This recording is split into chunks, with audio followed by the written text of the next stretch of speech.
I moved to Finland in 2017, and as usual in my life and throughout my career, I've looked in my surroundings not only to locate myself, but also to locate the starting or the development of my practice.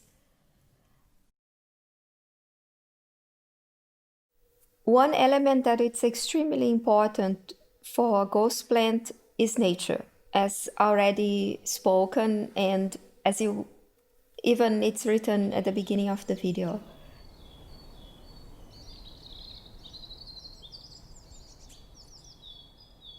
For the presentation at the Coronet, we decided to stream the video as first and not make an introduction, but rather make this clip a certain behind the scenes explanation of the process of our work.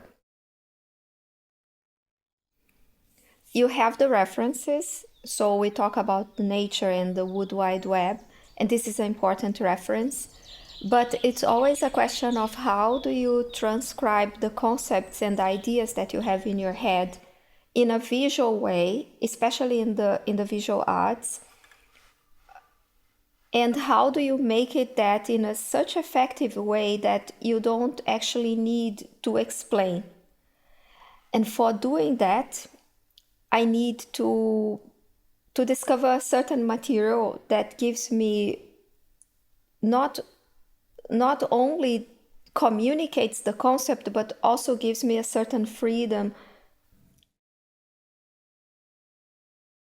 So I started to notice cables as a potential form of, or a potential material to be included in the work. For that, I started to research, and I stumbled into images of data centers. There were like these funny memes online of cables before and cables after. And the cables after was so beautiful and aesthetically arranged that they reminded me of the structures I saw in nature. There was a certain organic aspect to it that made them freely move, but at the same time, a man-made action that organized them in a more, almost in an obsessive way. As an artist, I look for structures that I can both lose control in or identify this loss of control element, as well as attempt to control it. And the cables, they gave me that. They were beautiful enough and colorful enough to create a contrast with other surfaces, and they were also passive of being shaped the way I wanted them to be shaped.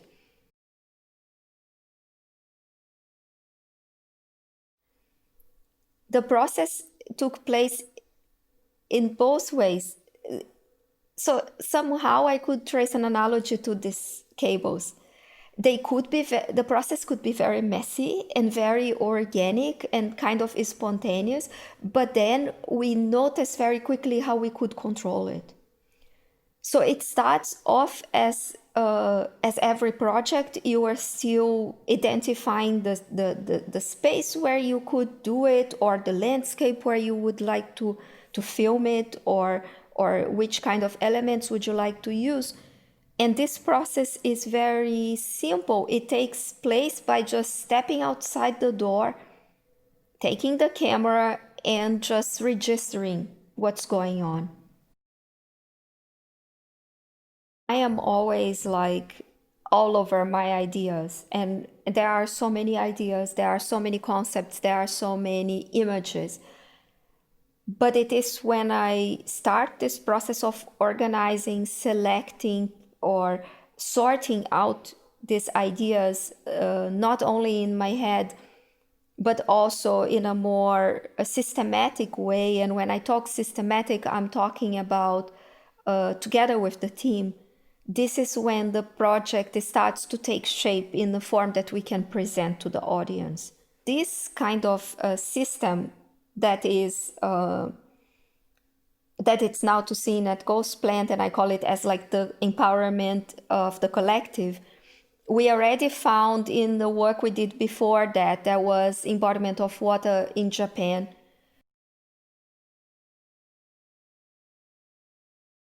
It's very important to trace the similarity between the work we did in Japan in 2017, 2018, and the work we are doing now with Ghost Plant.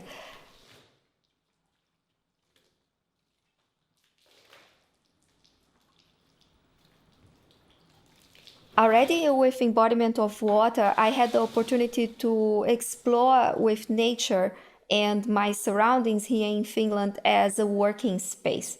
It was a very sustainable way of working, to use water as the main element for sculptures because it's an ephemeral element. It's an element that stays there for a certain amount of time and then it disappears. In the first performance we did in Japan, it was about staying for a long period of time, and towards the end it was like for a very short period of time.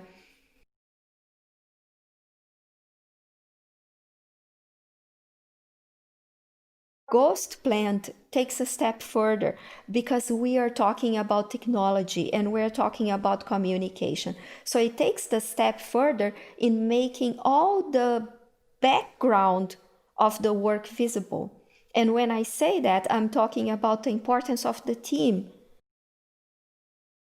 So the team that was working with me in Japan that doesn't literally appear in the work becomes a bit more visible in the work we're doing for the Coronet because we made it very obvious this connection between the cables and the nature by overlaying it in the video editing.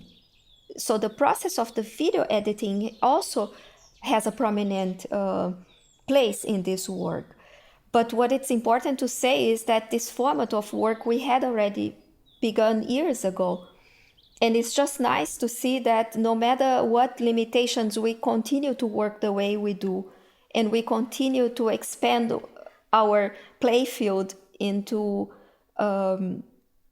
places, in different places and different contexts, in the case now, internet.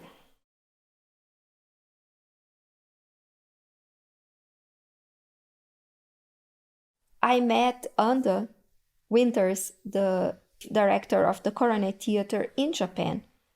And I had the chance to show her my work over there. And she had the chance or the opportunity to witness firsthand those changes in my practice. And she quickly identified those things as interesting subjects to also to be discussed at the Coronet. So the work that we did it in Japan was displayed at the Coronet in a smaller scale in 2019. And now we also have like this great opportunity to show Ghost Plant in the Inside Out online platform.